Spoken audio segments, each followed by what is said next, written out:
안녕하십니까. 멀리 느껴졌던 60주년 기념 선교 보고회가 이제 다음 주로 돌아온 것 같습니다. 하나님께서 우리를 이곳에 불러주신 은혜를 감사합니다. 우리의 정체성은 캠퍼스 개척과 세계 선교에 있습니다. 하나님께서 개척에서 얼마나 부족한 저희들일지라도 사용하여 주셔서 캠퍼스 개척과 세계 선교 역사를 줄기차게 이루어 주시기를 기도합니다. 오늘 말씀은 요한복음 7장 말씀입니다. 요절 말씀 37, 38절을 한 목소리로 읽겠습니다. 시작. 명절 끝났고 큰 날에 예수께서 서서 이르시되 누구든지 목마르거든 내게로 와서 마시라. 나를 믿는 자는 성경인과 같이 그 배에서 생수의 강이 흘러나오리라 하시니. 오늘 말씀에서 예수님은 목마른 우리 인생들을 생수의 강으로 초청해 주고 계십니다. 예수님은 목마른 우리 인생들이 세상의 우물로 가지 않냐고 예수님께로 와서 마시기를 원하고 계십니다. 그리고 예수님은 이렇게 약속하십니다. 나를 믿는 자는 성경에 이른과 같이 그 배에서 생수의 강이 흘러나오리라. 이 시간 우리 각자가 주님의 초청에 응하여 예수님께로 와서 예수님을 믿음으로 우리 안에서 생수의 강이 흘러나오는 축복과 은혜를 누릴 수 있기를 기도합니다. 2절을 보십시오. 유대인의 명절인 초막절이 가까이 왔습니다. 유대인들에게 거국적으로 행해지는 3대 명절이 있었는데 그것은 유월절과 오순절과 초막절입니다. 이 3대 명절이 되면은 12세 이상 남자들은 반드시 예루살렘 성전에 나와야 했습니다. 유월절은 애굽에서 노예 생활을 하다가 하나님의 크신 능력으로 해방된 것을 기념하는 날이고, 오순절은 출애굽한 후에 50일 됐을 때 시내산에서 하나님께서 모세를 통해서 율법을 주신 날입니다. 오늘 말씀의 기초가 되는 초막절은 조상들이 출애굽한 후에 40년 동안 광야에서 일정한 거처 없이 장막 생활을 한 것을 기념하는 날입니다. 초막절은 감람나무와 종려나무 가지 등 무성한 가지를 취해서 초막, 그러니까 풀로 집을 짓는다는 말입니다. 초막을 짓고 7일 동안 하나님 앞에서 즐거워했습니다. 초막절은 곡식을 추수하고 수장한 후에 지켰기 때문에 수장절이다. 그러니까 한 해 동안 수확한 곡식을 저장한다. 그래서 수장절이다 이렇게도 말했습니다. 이날은 추수한 곡식을 마음껏 먹고 즐기기 때문에 유대 명절 중에서 가장 기쁘고 즐거운 날이었습니다. 그래서 역사가 요세푸스는 이 날을 가리켜서 가장 엄숙하고 위대한 명절이다. 우리의 명절 언제 가장 좋습니까? 풍성하게 먹는 추석이 좋잖아요. 마찬가지인 것 같아요. 초막절이 가까워자 예수님 형제들은 예루살렘에 올라갈 준비를 하면서 명절 분위기에 들떠 흥분하기 시작했습니다. 그러나 예수님은 전혀 올라갈 생각조차 하지 않으셨습니다. 그래서 예수님 형제들은 예수님이 너무 답답하게 보여서 참다 못해 이렇게 충고하였습니다. 그 형제들이 예수께 이르되 당신이 행하는 일을 제자들도 보게 여기를 떠나 유대로 가소서. 스스로 나타나기를 구하면서 묻혀서 일하는 사람이 없나니 이 일을 행하려 하거든 자신을 세상에 나타내소서. 형제들은 예수님이 갈릴리 총구석에서만 있지 말고 수도인 예루살렘에 올라가서 많은 사람들이 보는 앞에서 능력 행하기를 원했습니다. 예수님이 말씀 한마디로 38년 된 병자도 고치시고 오병이어로 5,000명을 먹이시는 등 그 놀라운 능력을 가지고 유대로 올라가서 수많은 사람들이 보는 앞에서 능력을 행함으로 유능한 사람이 되기를 원했습니다. 그래야 자신을 세상에 나타내고 인기와 영광을 쉽게 얻을 수 있고 자신들도 형님 덕분에 세상에서 출세할 수 있다고 생각을 한 것입니다. 이에 대해 예수님께서는 무엇이라고 말씀하셨습니까? 6절을 보십시오. 6절을 다 같이 한번 읽겠습니다. 다 같이 시작. 예수께서 이르시되 내 때는 아직 이르지 아니거니와 너희 때는 늘 준비되어 있느니라. 여기서 내 때는 카이로스로서 보면은 하나님의 영광을 드러낼 수 있는 가장 적절한 때를 말하고 있습니다. 예수님은 항상 때를 분별하시고 하나님의 뜻을 살펴서 하나님의 영광을 더 낼 수 있을 그때에 일을 하셨습니다. 그러나 형제들은 자기를 기쁘게 하고자 하기 때문에 자기 원하는 대로 마음대로 할 수가 있었습니다. 자기 원하는 때 언제든지 예루살렘에 올라갈 수도 있고 또 축제를 즐길 수도 있었습니다. 그러나 예수님은 하나님을 기쁘시게 하고자 하셨기 때문에 마음대로 하지 않으시고 하나님의 영광을 나타낼 수 있는 적절한 때를 찾으셨습니다. 이와 같이 믿음이 있는 사람과 믿음이 없는 사람은 전혀 딴 세계에서 살아간다는 것을 알 수가 있습니다. 10절로 36절은 왜 예수님의 증언이 참된가에 대한 말씀입니다. 예수님의 증언이 참된 이유는 예수님의 교훈은 하나님께로부터 왔기 때문이고 예수님은 진리의 사람이기 때문에 진리에 대해서 말씀하시기 때문이며 공의로 판단하시기 때문입니다. 한마디로 예수님은 하나님께로부터 오셨기 때문에 참되신 분이시라는 것입니다. 이제 지금부터는 오늘 요절 말씀을 중심으로 세절을 중심으로 예수님의 초청과 목마른 자에게 주시는 생수의 강에 대해서 살펴보고자 합니다. 사진을 한번 보십시오. 무슨 사진인가요? 초막을 이렇게 우측 보면 지었다는 것이고, 그 다음에 저쪽 좌측 보면 무슨 사진인가요? 초막절 행사를 나타낸 사진. 또 사진 한 장 없는가요? 실로암에서 물을 길러오는 그런 것을 사진으로 이렇게 한 것입니다. 이 사진들을 잘 기억하시면서 말씀을 드리면 이해가 빨리 될 것 같습니다. 초막절이 되면 순리자들은 초막을 입고 지내면서 성전에서는 특별한 의식을 거행하였습니다. 초막절에는 두 가지 행사를 가졌는데 그중 첫 번째는 실로암에서 실로암 모델에 가서 물을 길러오는 행사였고 낮에는 그랬습니다. 그리고 두 번째는 성전에서 밤에 등놀이하는 행사였습니다. 오늘 말씀은 두 행사 중에 첫 번째인 실로암에서 물을 길어오는 행사를 배경으로 하시고 있는 말씀입니다. 먼저 물 길어오는 행사의 내용을 잠깐 살펴보면 제사장들이 매일 아침 금 항아리를 들고 실로암 못에 가서 물을 담아오는데 사람들이 두 줄로 길게 늘어서서 그 뒤를 제사장들의 뒤를 따라갑니다. 약 실로암까지 성전에서 10km 정도 된다고 하는데 10km 되는 길을 두 줄로 탁 서서 가는 것을 한번 상상해 보십시오. 제사장이 이제 실로암 물을 떠서 들고 수문을 통과할 때 백성들은 이사야 12장 3절 말씀 너희는 기쁨으로 구원의 우물들에서 물을 기르리로다 라는 가사로 된 찬송을 부릅니다.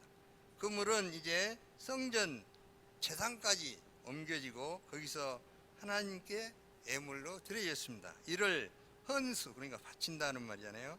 헌수라고 합니다. 그들은 이렇게 행함으로 지난날 광야에서 자신들의 조상들을 보호해 주시고 구원해 주신 하나님께 감사를 하였습니다.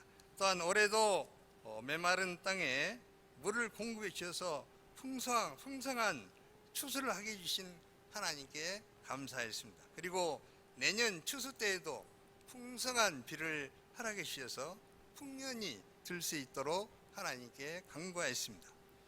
물이 귀한 광야에서 살아가는 유대인들에게 있어서 물은 그만큼 소중하고도 생명과 직결된 절대적인 것이었습니다. 출애굽기 17장에 보면 유대인들이 출애굽을 하여서 리비딤 광야에 이르렀을 때였습니다. 그들은 고대 장막을 치고 잠깐 쉬고자 했지만 물이 없었습니다. 메마른 광야를 지나면서 마실 물이 없다는 것은 얼마나 힘들었겠습니까? 물이 없으면 견디기가 힘듭니다. 아마 그들은 물이 없으므로 얼마 전에 있었던 출애굽의 감격을 다 잊어버리고 마음이 원망과 불평으로 가득 찼을 것입니다. 그래서 그들은 지도자 모세를 대항해서 원망과 불평을 늘어놓기 시작했습니다. 우리에게 물을 주어 마시게 하라. 당신이 어찌하여 우리를 애굽에서 인도내어서 우리와 우리 자녀와 우리 가축이 목말라 죽게 하느냐. 이렇게 원망했습니다. 어떤 사람들은 모세에게 화가 나서 돌 팔매질을 하고자 했습니다. 이때 하나님께서는 모세에게 어떤 방향을 주셨습니까? 하나님께서는 모세를 명하여 지팡이로 반석을 치라고 말씀하셨습니다. 그러자 모세가 지팡이로 반석을 치매 거기서 물이 쏟아져 나와서 모든 사람들이 마른 목을 치고 원기를 회복할 수 있게 되었습니다. 이 사건은 보통 사건이 아니었습니다. 물이 없어서 목말라 죽을 수밖에 없는 상황 속에서 하나님께서는 당신의 택한 백성들에게 물을 이렇게 공급해 주셨습니다. 그것도 메마른 광야에 있는 딱딱한 반석, 바위를 쳐서 거기서 쏟아져 나오는 물을 마시게 하신 것입니다. 이는 온전한 하나님의 능력이요 생명의 역사였습니다. 이제 초막절의 끝날이 이르렀습니다. 초막절의 마지막 날인 8일째 되는 날을 말합니다. 명절 마지막 날은 축제의 절정으로서 이 날을 큰 날이라고 그래서 이렇게 붙였습니다. 이 날에는 제단 주위를 7번 돌며 호산나 찬송을 불렀습니다. 그리고 이 날에는 절기를 지키러 왔던 사람들이 다 초막을 떠나서 이제 집으로 돌아가는 날입니다. 초막에서 지낸 7일이 광야 생활의 상징이었다면 이제 초막을 거두고 집으로 돌아가는 날은 마치 가나안 복지에 들어간 날을 의미한다고 해서 제8일째 되는 날에는 아주 큰 잔치를 베풀고 먹고 마시고 축하했습니다. 초막절은 유대인들에게 있어서 마지막 절기에 해당됩니다. 초막절 행사가 절정에 달한 바로 이때에 예수님은 무리들 가운데 오셨습니다. 그리고 서서 크게 외치셨습니다. 오늘 요절 말씀입니다. 37, 38절을 한 목소리로 생각하면서 읽겠습니다. 시작. 예수께서 서서 외쳐 이르시되 누구든지 목마르거든 내게로 와서 마시라. 나를 믿는 자는 성경이 이른 것 같이 그 배에서 생수의 강이 흘러나오리라 하시니, 예수님께서 어떻게 하셨다겠어요? 보면 끝날 오셔서 예수께서 서서 외쳐 이르셨습니다. 그러니까 우리도 서서 한번 외쳐봐야 할 것 같아요. 다 같이 한번 일어나 보시기 바랍니다. 자, 다 같이 한번 일어나 보세요. 예수님의 심정을 가지고 한번 큰 소리로 한번 외치듯이 큰 소리로 한번 다 같이 읽어보겠습니다. 다 같이 해볼까요? 시작.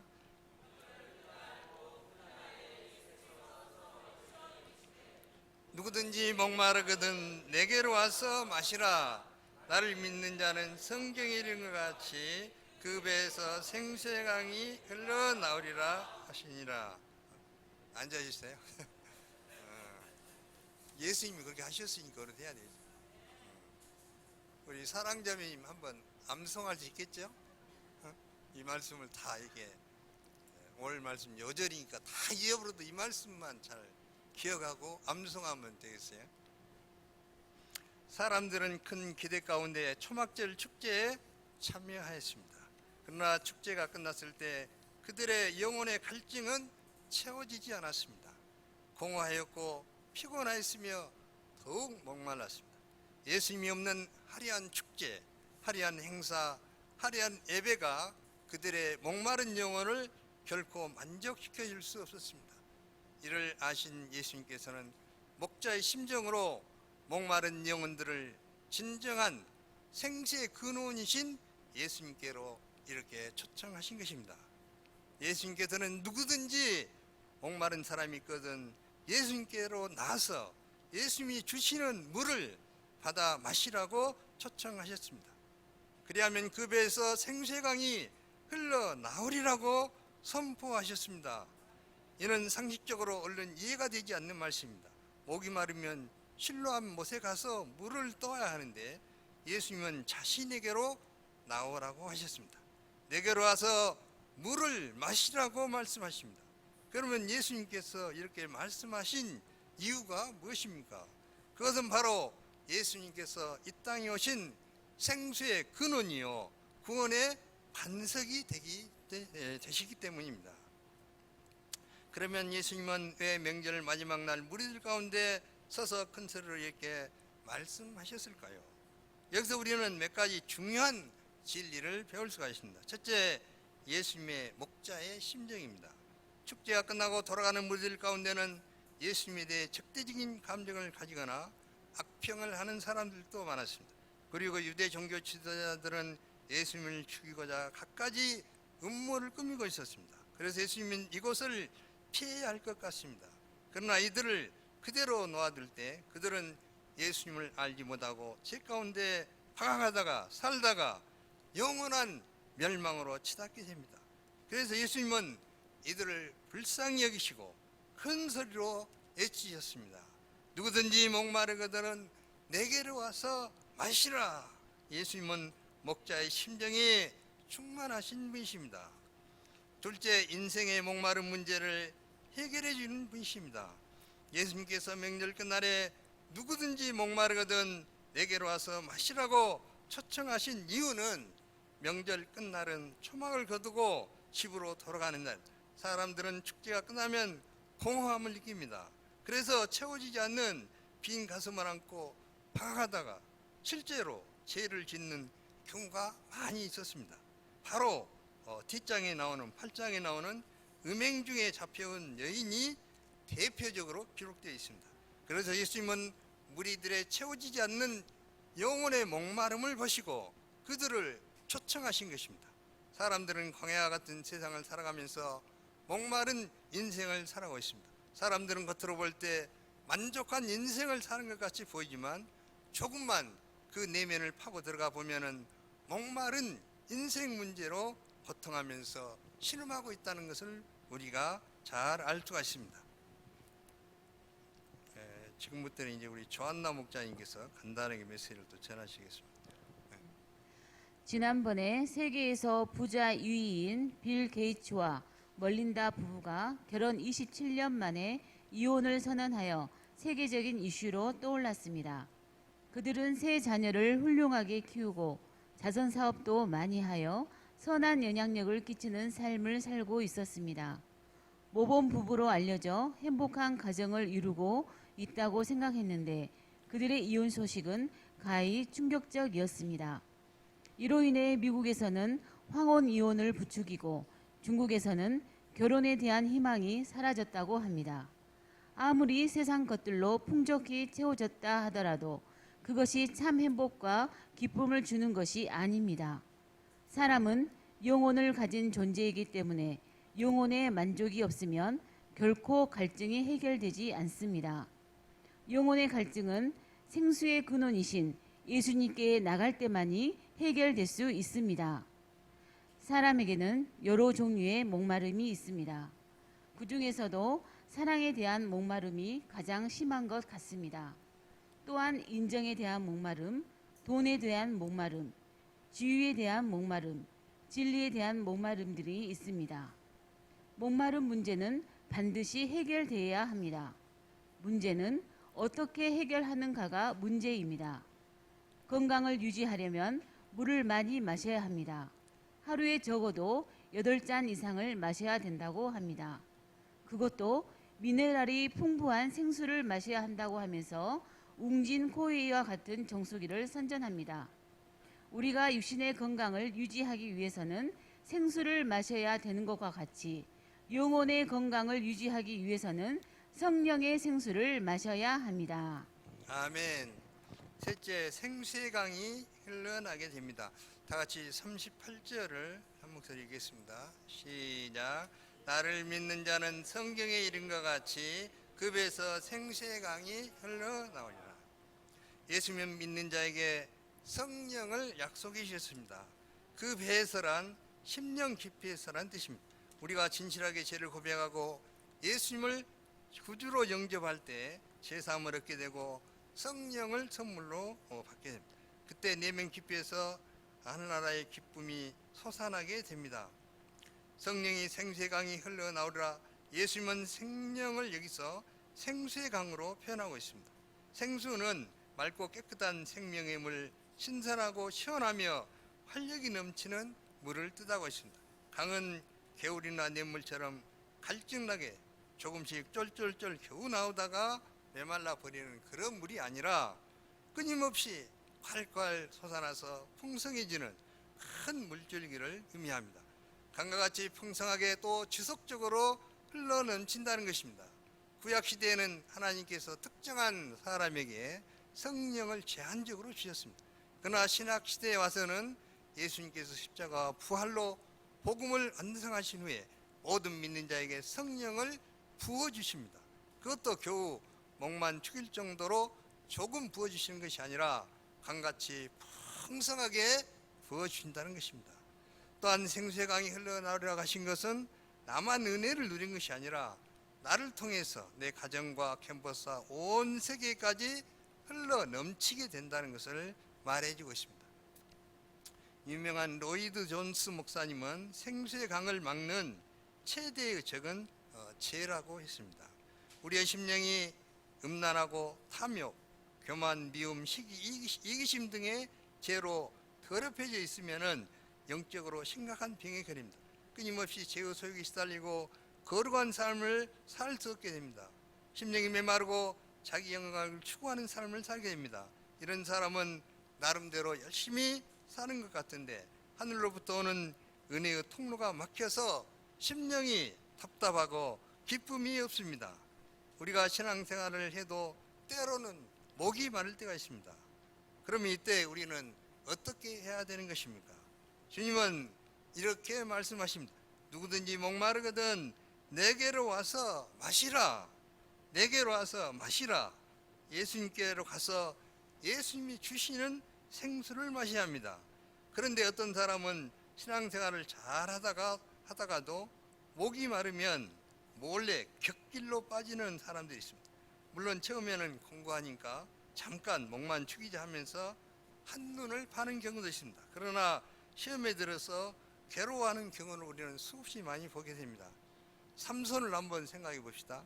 삼손은 본래 태어날 때부터 나시린으로 하나님께 바쳐진 자였습니다. 여호와 영이 한번 삼손에게 임하면은 맨손으로 사자를 찢어 죽일 정도로 힘을 가진 그런 사람이었습니다. 그러나 삼손에게 치명적인 약점이 있었습니다. 그것은 마음이 공고할 때마다 몰래 블레셋 희생집에 가는 것이었습니다. 그는 나시린으로서 공고할 때마다 하나님께 나가서 여호와의 영을 충전받아야 했습니다. 그러나 그는 쾌락에 물러서 마른 목을 축이고자 했습니다. 그러다가 요사슬은 들릴라의 게임에 빠져서 머리도 깎이고 나중에는 블레셋 군대들에게 의해서 두 눈까지 뽑히는 큰 수치를 당하게 됐습니다. 다윗도 잠깐만 쾌락을 즐기고자 했는데 그 결과는 너무나 엄청난 것이었습니다. 다윗이 광야 생활할 때는 목마를 때마다 기도하고 하나님을 찬양했습니다. 그래서 주옥 같은 시편들을 썼습니다. 그러나 잠깐 안목의 정형을 탐하다가 너무나 혹독한 시련을 겪어야만 했습니다. 그렇다면 우리가 그 성령님을 어떻게 받아서 그 안에서 그러면은 살아갈 수가 있습니까? 예수님께서는 내게로 와서 마시라고 했는데 그러면 어떻게 받아서 마실 수 있단 말입니까? 첫째, 기도할 때 성령님께서 우리에게 임하십니다. 주님께서 성천하신 후 제자들은 두려워하거나 근심하지 않았습니다. 처음에 그들은 마가다락방에 함께 모여서 10일 동안 힘써 기도하였습니다. 그때 성령님께서 임하셨고 그 순간부터 그들은 배에서 생수의 강이 흘러나는 새로운 삶을 살 수가 있었습니다. 그래서 주님께서는 기도의 중요성을 다음과 같이 말씀하셨습니다. 내 중에 아버지 된 자로서 누가 아들이 생선을 달라는데 생선 대신에 뱀을 주며 알을 달라는데 정갈을 주겠느냐? 너희가 악할지라도 좋은 것을 자식에게 줄 줄 알거든 하물며 너희 하늘 아버지께서 구하는 자에게 성령을 주시지 않겠느냐? 그러니까 성령을 구해야 된다. 기도로 구해야 성령을 받을 수 있다는 것입니다. 두 번째는 회개할 때 성령님께서 임하십니다. 성령님을 받은 제자들은 곧 나가서 주님을 증언하기 시작했습니다. 그런즉 이스라엘 집은 확실히 알지니 너희가 십자가에 못 박은 예수를 하나님이 주와 그리스도가 되게 하셨느니라. 이 설교를 들은 자들은 양심의 가책을 받습니다. 그들은 대부분이 예수님을 못 박아 죽이는데 동조를 했기 때문입니다. 그들은 근심하면서 앞으로 어떻게 해야 할 것인가를 베드로에게 물었습니다. 이에 대해서 베드로는 이렇게 대답했습니다. 다 같이 한번 읽어볼까요? 너희가 시작.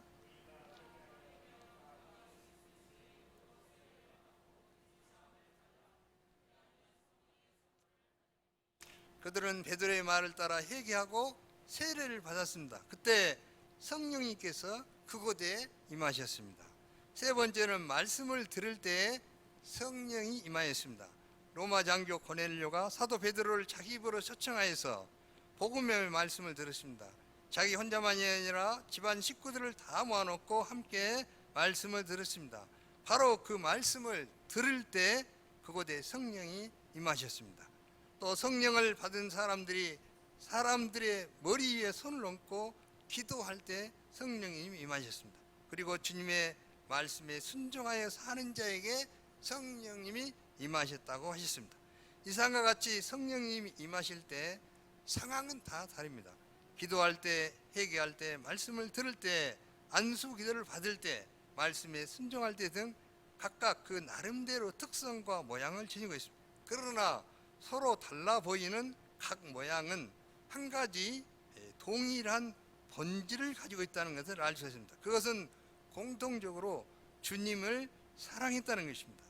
왜 그들이 기도하고 회개하고 말씀을 듣고 기도를 받으며 말씀에 순종했겠습니까? 주님을 사랑하고 사모하고 뜨겁게 사랑하기 때문입니다. 사람들은 기도원을 찾아가서 밤새 기도해야 성령님께서 임하시라고 생각합니다. 목이 쉬도록 외치고 땅바닥을 치며 통곡을 해야 성령님께서 역사하시라고 생각하는 사람도 있습니다. 그러나 이런 생각은 잘못된 것임을 알 수가 있습니다. 주님께서는 오직 한 가지 조건만을 여기서 제시하고 있습니다. 그것이 무엇입니까? 나를 믿으면 그 배에서 생수의 강이 흘러나리라고 말씀하고 있습니다. 주님께서 요구하시는 한 가지 조건은 바로 믿음인 것입니다. 나를 믿으면, 그러니까 믿음 외에 다른 조건은 없습니다. 그럼 누가 주님을 믿는 자입니까? 두말할 것도 없이 주님을 진정으로 사랑하는 자가 주님을 참되게 믿을 수 있고, 성령님께서는 그 사람을 통하여 뜨겁게 역사하신다는 것입니다. 그러므로 주님을 향한 참된 사랑이 있기만 하면 성령님께서는 그 사람의 삶 속에서 역사하시며 그 사람의 배에서 생수의 강이 터지게 해 주신다는 것입니다. 그렇다면 사랑을 여기서 어떻게 정의할 수가 있습니까? 바로 사랑은 시선인 것입니다. 시선, 바라본다는 것입니다. 정말 사랑한다면 시선을 뗄 수가 없습니다.